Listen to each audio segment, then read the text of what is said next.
Welcome to Techstination. Joining us is Delaney Simmons of Amazon. Thanks for joining us, Delaney.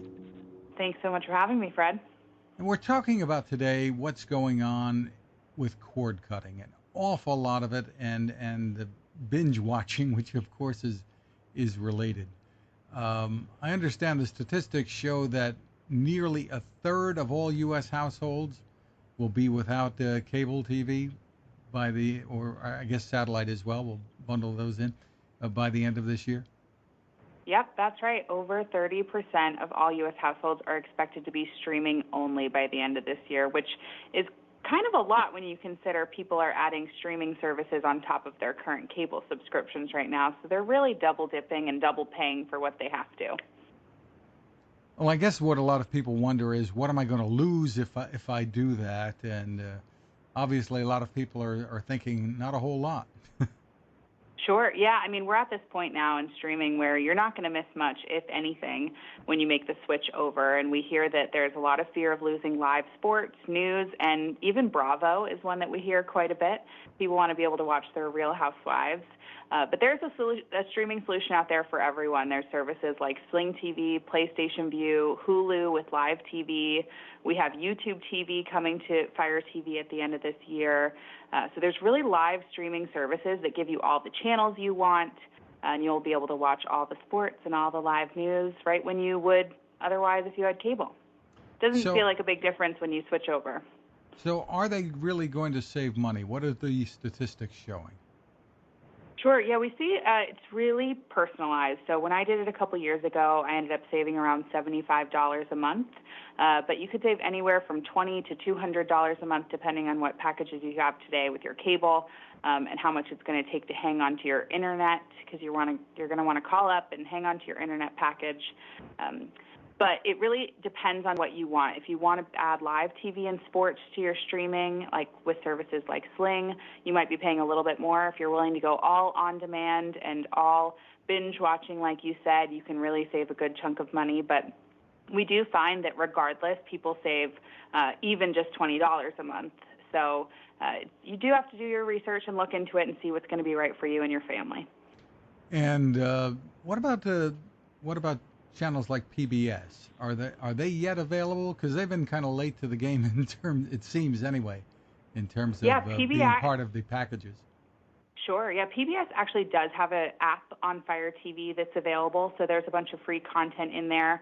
And you can also watch PBS with certain live TV streaming services. I don't know exactly which ones off the top of my head, but it does vary depending on your location, too. So there's not that one-size-fits-all solution, but if PBS is important to you, and I know that there's other channels that are going to be important to other people, just do a quick Google, like how to watch PBS streaming, and the right services are going to pop up for you based on your zip code. I guess another concern that some people might have would be, is it going to slow down the internet availability throughout the rest of the house if we're doing some streaming here?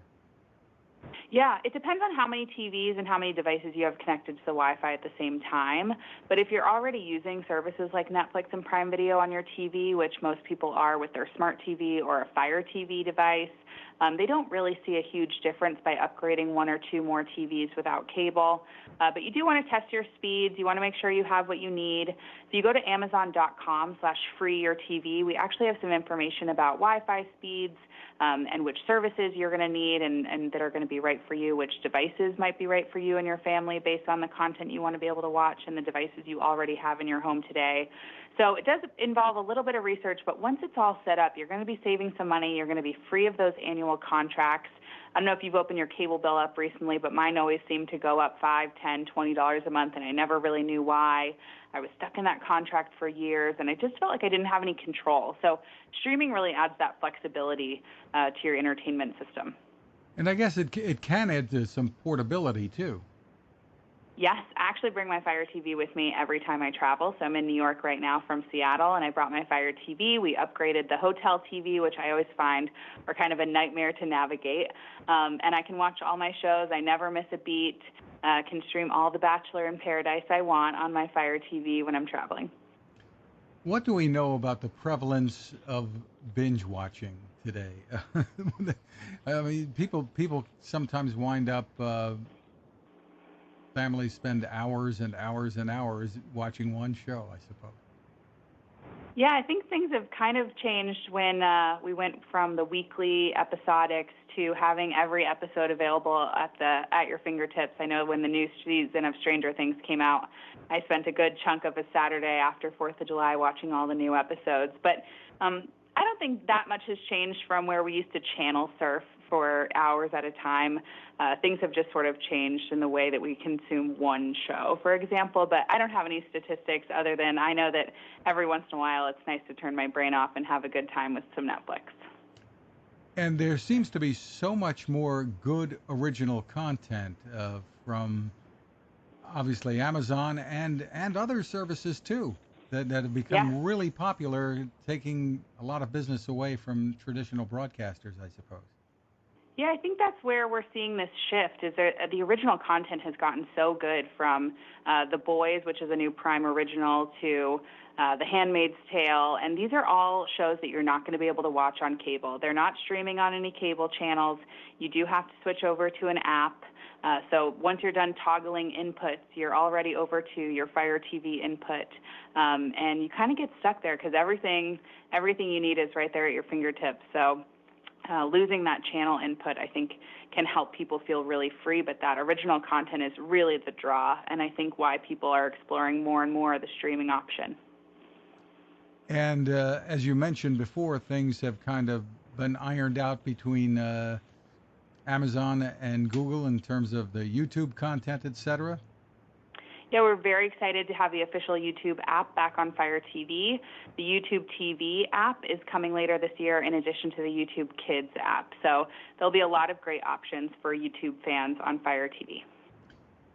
And it's pretty inexpensive to get started with this, if you already, assuming you've got a good internet connection. Tell us about that. Sure, yeah. So Fire TV Stick starts at $39.99. We also have our embedded smart TVs where you just plug the TV into the wall. You don't have to add anything else to it, and Fire TV comes built in. And all those TVs, varying on sizes, start around $150 and go up to about $400, $450, depending on which size you want and if you want 4K or not. But there is a device that's right for everyone, depending on what you need. So if you head over to Amazon.com, we can help you get started. Those devices are going to help you unlock access to thousands of apps and content, even things like Spotify, Amazon Music, Vivo. I watch all my music videos on my TV now, so it's really an upgraded experience beyond just what I would watch regularly with cable. And if people have or are interested in devices from other companies, they can even get their Amazon content there. Yep, Prime Video is available on various devices as well. So customer choice is super important, and we want to make sure that you're getting the right text and the right content for you and your family. So what was that website again that people can go to for more info? Sure. Head over to Amazon.com/freeyourtv. We recently went around the country to help real families cut the cord because we know that it can be hard to get started and complicated to figure out all the things you need. So we helped real people do it, and we filmed them so you can watch their journeys, get inspiration for yours, and tips and tricks. Very cool. Delaney Simmons, thanks for taking the time with us. Thanks so much, Fred. Have a good one. Now this. Innovation. Hi, I'm Fred Fishkin, and I've been covering consumer technology for a long time, and it takes a lot to impress me.